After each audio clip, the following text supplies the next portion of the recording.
নতুন বছরে মালদার জন্য বড় উপহার। উত্তরবঙ্গের মালদার মতো সংখ্যালঘু এলাকায় পদ্ম ফুটেছে। রয়েছেন বিজেপির একজন বিধায়ক। মালদা থেকে জিতেছেন বিজেপির সাংসদ খগেন মুর্মু। তাই মালদার প্রতি কেন্দ্রের বাড়তি গুরুত্ব।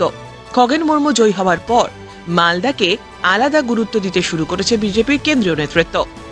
মালদা রেলকে বহু কিছু দিয়েছে বিজেপি সরকার। এবার মালদা কলকাতার মধ্যে চলাচলকারী গৌড় এক্সপ্রেসকে আরো উন্নত করছে ভারতীয় রেল। সবকিছু ঠিকঠাক থাকলে গৌড় এক্সপ্রেস উত্তরবঙ্গের অন্যতম একটি জনপ্রিয় দূরপাল্লার এক্সপ্রেস ট্রেন। এই ট্রেনে করেই বহু মানুষ মালদা থেকে কলকাতা নিত্য যাতায়াত করেন। কলকাতা থেকে ছেড়ে সকালে মালদায় পৌঁছয় গৌড় এক্সপ্রেস।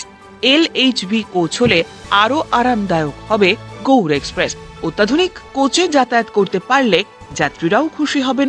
তাই নতুন বছরে রেল মন্ত্রকের দেওয়া উপহার পেয়ে স্বভাবতই খুশি মালদা সহ দুই দিনাজপুরের যাত্রীরা। বিজেপিও বিষয়টি নিয়ে রাজনৈতিকভাবে প্রচারে নেমে পড়েছে, কারণ সামনেই 26-এর লোকসভা নির্বাচন। সেই নির্বাচনে কেন্দ্রীয় প্রকল্পগুলিকে হাতিয়ার করতে চাইবে পদ্ম শিবির, এটাই স্বাভাবিক। ব্যুরো রিপোর্ট, উত্তরের প্রহরী।